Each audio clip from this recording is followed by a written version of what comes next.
মহাকরণ থেকে 21শে জুলাই কমিশনকে কোনো নথি দেয়নি বিগত মমতার সরকার। বিচারপতি সুশান্ত চট্টোপাধ্যায় কমিশনের সেই রিপোর্ট পেশ করে তৃণমূলকে আক্রমণ মুখ্যমন্ত্রীর।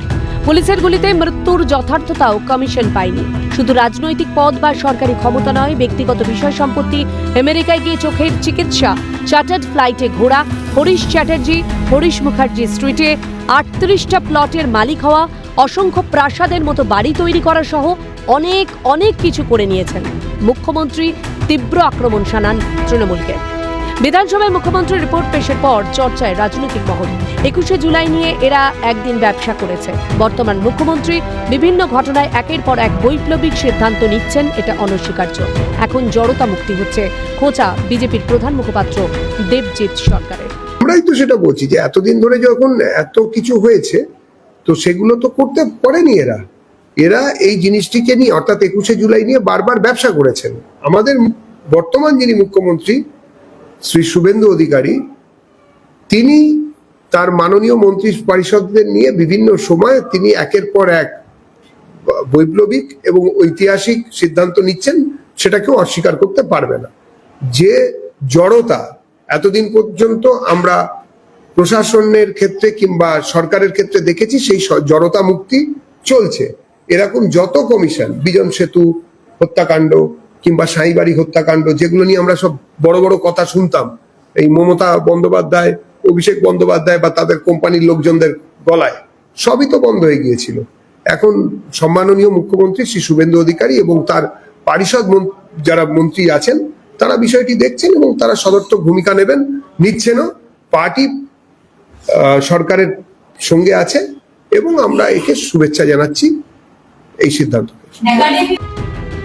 বিষয়টা লজ্জাজনক। প্রতি বছর 21শে জুলাই করে আসা দল প্রতারণা করেছে শহীদ পরিবারের সঙ্গে, বললেন ডেপুটি লিডার সন্দীপন সাহা। লজ্জাজনক।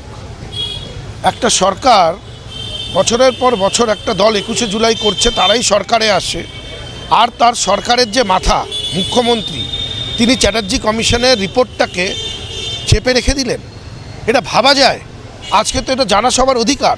তৃণমূল কংগ্রেসের কর্মী, সমর্থক, সাধারণ মানুষ সকলের অধিকার এই কমিশনের রিপোর্ট জানার, এবং কমিশনের রিপোর্টে যেই রেকমেন্ডেশনগুলো দেওয়া হয়েছিল সেগুলো পর্যন্ত মানা হয়নি। প্রতারণা করা হয়েছে শহীদ পরিবারদের সাথে।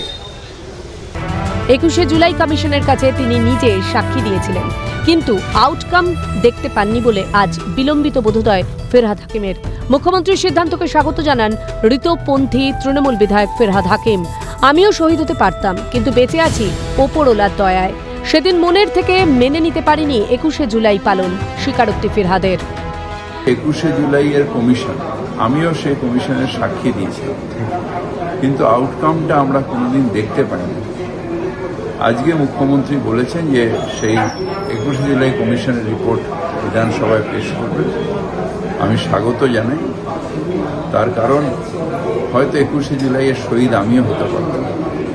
মেয়র রোডের মুখে, যেখানে স্পোর্টস জার্নালিস্ট ক্লাব, ঠিক তার সামনে, আমার সামনেই 2জন কিংবা 3জন হবে গুলি লেগে পড়ে গেছিল। আমারও গুলি লাগতে পারতো, কি একজন ধাক্কা মেরে আমাকে স্পোর্টস জার্নালিস্ট ক্লাবে ঢুকিয়ে দিল। সেইখান থেকে আমার হয়তো আজও বেঁচে আছি ভগবানের ওপরওয়ালার কৃপায়। তাই 21শে জুলাইটা আমাদের কাছে হৃদয়ের বন্ধন। হ্যাঁ, যেভাবে 21শে জুলাই হতো আমরা মনের দিক দিয়ে না মানলেও আমরা বাধ্য হয়েছিলাম ওইভাবে 21শে জুলাই পালন করতে। গুলি চালনার অনুমতি যে অফিসার দিয়েছেন তিনি তৃণমূলের বিধায়ক হলেন ও মন্ত্রী হলেন।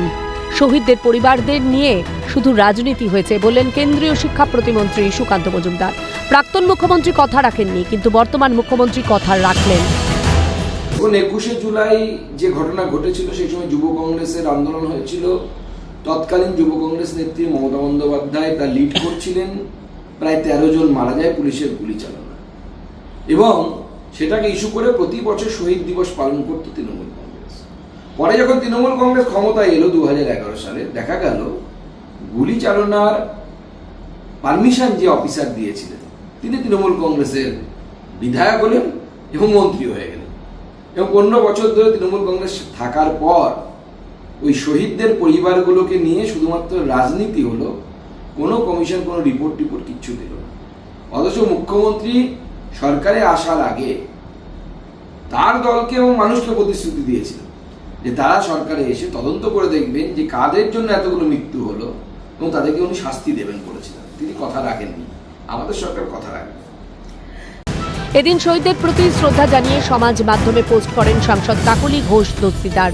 লিখলেন, শহীদ তুমি ঘুমাও, এখন আমরা লড়াই চালিয়ে যাব। শহীদ স্মরণে আপন মরণে রক্ত ঋণ শোধ করতে 21 তারিখ দিল্লির পথে থাকবো। ক্যালকাটা নিউজ।